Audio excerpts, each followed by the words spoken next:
My name is Kelly. I was born and raised in Brooklyn. As you know, there are many people, high-rise buildings, and most people live in apartments because life here is not cheap and not everyone can have their own plot of land. I will not say that my family is poor, but not wealthy enough to live in a house here.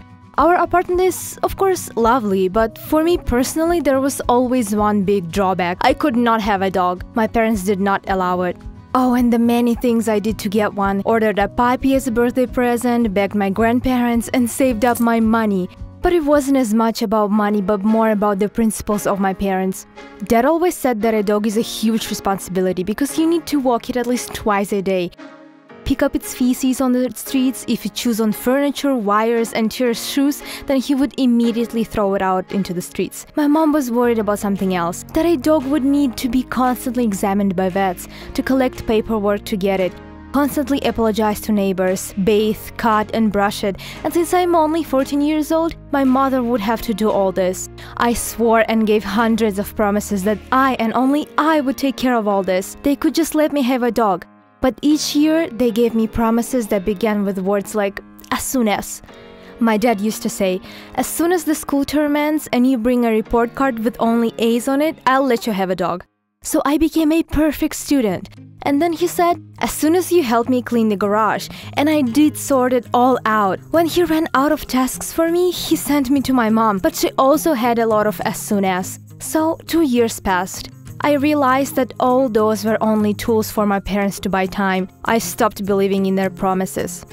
Once, I even tried to do the opposite. I studied poorly, I cleaned the house poorly, I behaved badly, but for this, I only received more punishments and still had no dog. And I always had dreams about it. See how much I wanted it?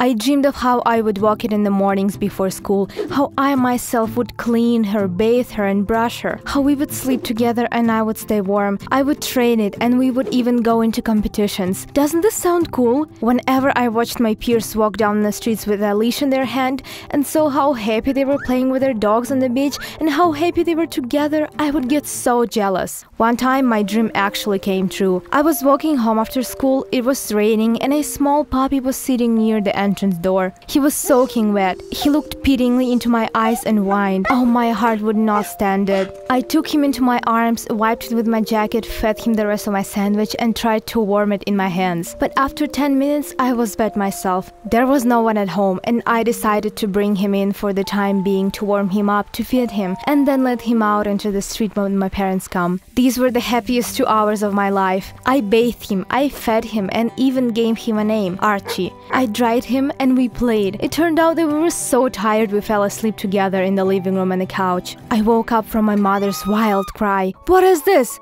Who let this in here? We both jumped off. Archie began to hide behind my feet and I tried to come up with something to justify myself. My parents did not want to listen. They said to kick the dog out, but I did not want to and did not agree. When I ran out of arguments, I said that if they allow me to leave the dog for at least a month, I promised not to ask for anything for Christmas. This suited them and they agreed. It was a deal. Oh, how happy I was. My Archie stayed with me. I don't know who could have left such a cute stray. I fell in love with him right away. Our life became more fun than I thought. My dog probably never lived with people before. Next day, he left us a lot of surprises. A pile of feces in the front door, chewed up my mom's heels, slopped over Dad's documents, ate a steak that Dad forgot at the table, and his fur was everywhere. By morning, our entire living room was covered in Archie's fur. Can you imagine the face of my dad and my mom? I thought they would kill him. Dad immediately tried to throw the dog out into the street, but then my mom joined his efforts. But Archie just ran away from them, not allowing himself to be grabbed. I laughed so hard watching that scene. When they all ran out of energy, I reassured them that I would make a decent dog out of him. I immediately started training him.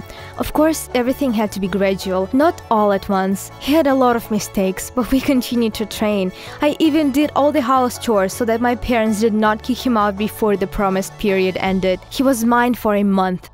Every day we became closer and closer. Archie was waiting for me after school and then we immediately went for a big walk around the city. I talked to him, we ate and slept together. I was happier than ever. Over time, he learned all the rules and tricks. He became an exemplary dog. I was so proud of him. But time flew by quickly. The month was over and I had to keep my word. I died inside at the thought that he would have to go. My parents saw this, but they would not give in. On the last night, for the first time in a month, we all went for a walk together before bed. Then my mom and dad asked why I wanted to keep Archie for the first time. Archie showed them all the tricks he learned: sit, lie, voice, and so on. We walked a couple of blocks and Dad was thirsty, so we went into a shop, and while Dad was buying a drink, Archie stood by the machine that sold lottery tickets. At first we did not notice, but he sat there and did not leave. Then it dawned on me what he meant. I asked my mom for a little change and bought a ticket, which he poked at with his nose. We immediately looked and it turned out that we won $10. Dad was pleasantly surprised and gave me more change, so I bought a few more tickets and we kept winning $5 and $20. Finally, there was the last ticket and what? This can't be true! We won $50,000! What? How is that possible? My mom screamed. Her and Dad stood with shocked eyes. My mother screamed so loud, the seller thought she was being kidnapped and almost called the police. Dad kissed Archie and me. Mom began to hug us. And as you can realize, we went home that evening with the dog. For a long time, they discussed their prizes and our dog. When we got home, Dad immediately gave my dog something to eat and called him our lucky one, our lucky charm. I took them upon their words and they pretended to agree to leave him for some more time. I knew from the start that I found a wonderful dog. Since then, my parents take him to buy lottery tickets and they always win. This is how we made easy money and it always worked. A special corner was allocated for Archie. They bought him a dog house, large bowls for food, toys. Mom and Dad sometimes even sleep hugging him. Oh, adults, they're strange people, and after something like this, they talk about true love. My name is Michael, and my girlfriend left me because I love dogs. Yes, I can never ignore a hungry dog. I bring food to it and take it to the animal shelter, and if they can't accept a dog, keep feeding it for months, bringing food from home and looking for a kind person to adopt it. By the way, I met Ashley when I was looking for someone who would want to adopt a dog. She helped me to find a good family, and then we started dating. Her parents often went abroad and spent weeks there while Ashley lived alone. Of course, she had a grandmother who looked after her, but the old lady lived on the other side of the city and frequently just called Ashley to find out if she was okay. That's why soon we began spending lots of time at Ashley's place without being afraid that someone could catch us. Once, I saw a huge, dirty homeless person dragging a dog tied with a rope. The dog was whining and wiggling, trying to get free. Despite the fact the man was obviously homeless, he was rather fat, which helped me understand why he wanted that dog so much. I realized that he was one of those people who ate stray dogs and cats. The idea horrified me, and I decided to save the poor animal. I made an attempt to get the rope from the man, but he was holding it firmly. I tried to push him away, but he was too large, so I failed. We started fighting. The man was a lot stronger than I thought. He knocked me down and we kept struggling in the street dust. When I managed to fight my way free, the dog already left. He slowly moved away, mumbling something. I made up my mind not to tell anybody about this case, but a few days later my head got itchy. Ashley noticed that and examined me. She was terrified to see plenty of lice in my hair. She started screaming and giving a lecture to me, blaming my dogs for the situation. So I had to tell her the story about the man and the dog I was trying to save.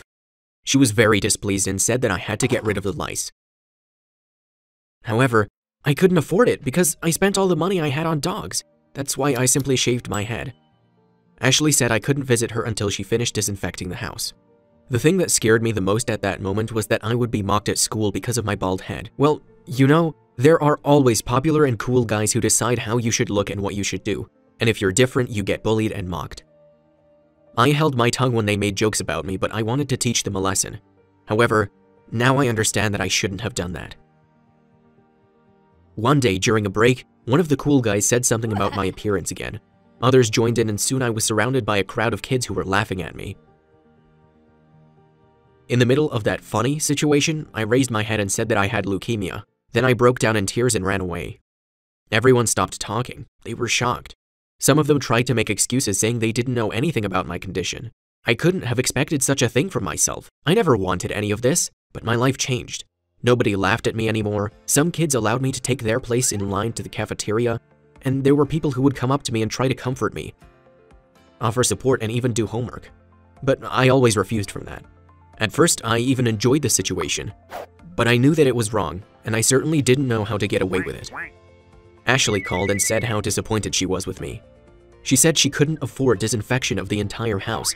Well, her parents owned a large 2-story house and was afraid that the lice had already laid their eggs everywhere.